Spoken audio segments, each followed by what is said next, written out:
আসসালামু আলাইকুম। আমার ইউটিউব চ্যানেলে সকলকে অনেক অনেক ধন্যবাদ। সকলে আমার চ্যানেলটাকে সাবস্ক্রাইব করে পাশে থাকবেন।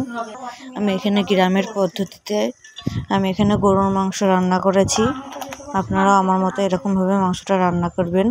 আমি পেঁয়াজ কুচি, কাঁচা লঙ্কা, আদা রসুনের পেস্ট, জিরের গুঁড়ো, হলুদের গুঁড়ো, লঙ্কার গুঁড়ো দিয়ে এটাকে ভালো করে মাখিয়ে নেবেন। লবণও দিয়ে দেবেন। এতে ভালো করে মাখিয়ে আমার মতো করে ভালো করে মাখাবেন। কচলে কচলে মাখবেন, নাহলে মশলাপাতি ঢুকবে না মাংসের ভিতরে।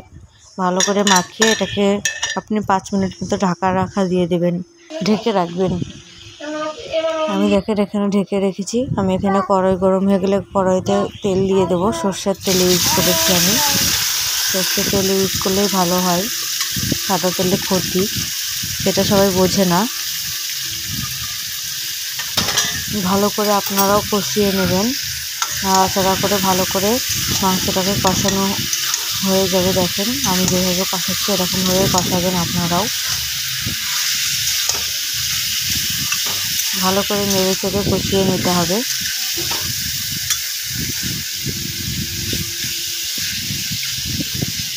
আপনারা আপনাদের মতো করে কষাবেন।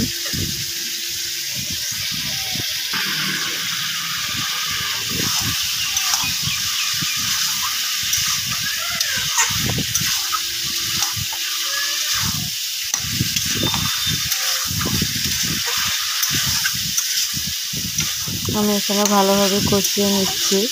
আমি এখানে আমিও কিন্তু ভালোভাবেই নাড়াচাড়া করে কষাচ্ছি।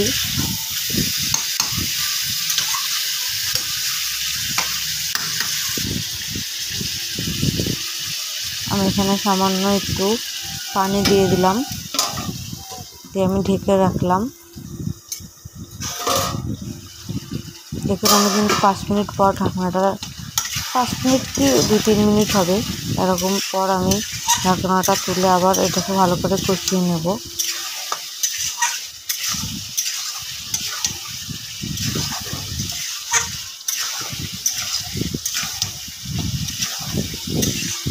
গরুর মাংসটাকে যত কষাবেন তত খেতে ভালো লাগবে।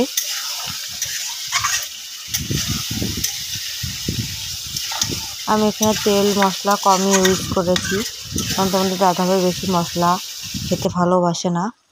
আপনারা আপনাদের মতো করে দেবেন, যেরকম মাংস সেরকম পরিমাণ মতো দেবেন। আমিও ঠিক পরিমাণ মতোই দিয়েছি।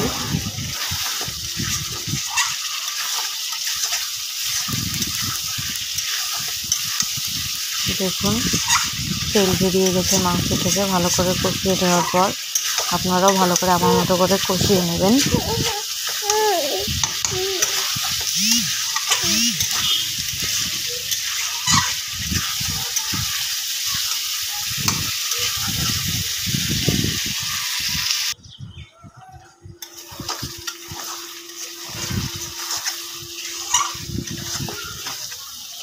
ভালো করে কষিয়ে নেবেন। আমিও কিন্তু ভালোভাবেই কষিয়েছি। এটাই আমি একটা কথাই বারবার রিপিট করছি, গরুর মাংস ভালো করে না কষালে গরুর মাংসের যে ঘ্রাণ সেটাই লাগে। ভালোভাবে কষিয়ে নিলে সে ঘ্রাণটা আর লাগে না, সেটা গরুর হোক আর খাসির হোক। তোমরা কিন্তু খাসির মাংস এভাবে রান্না করতে পারো।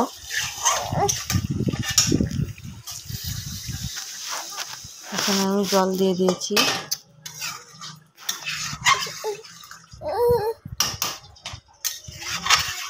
আমি এবার এটাকে ঢেকে রাখবো সিদ্ধ হওয়া পর্যন্ত।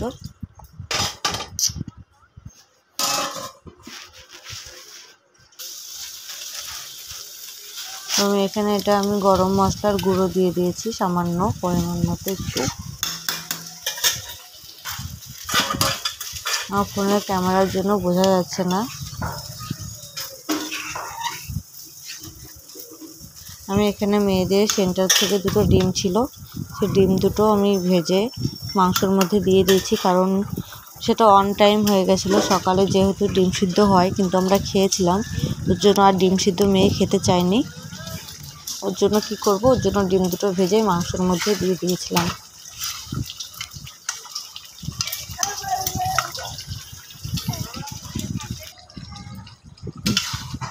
এই দেখো সেই ডিম দুটো আমি ভাজাটা আর দেখাইনি, ভেজে আমি এর মধ্যে দিয়ে দিয়েছি।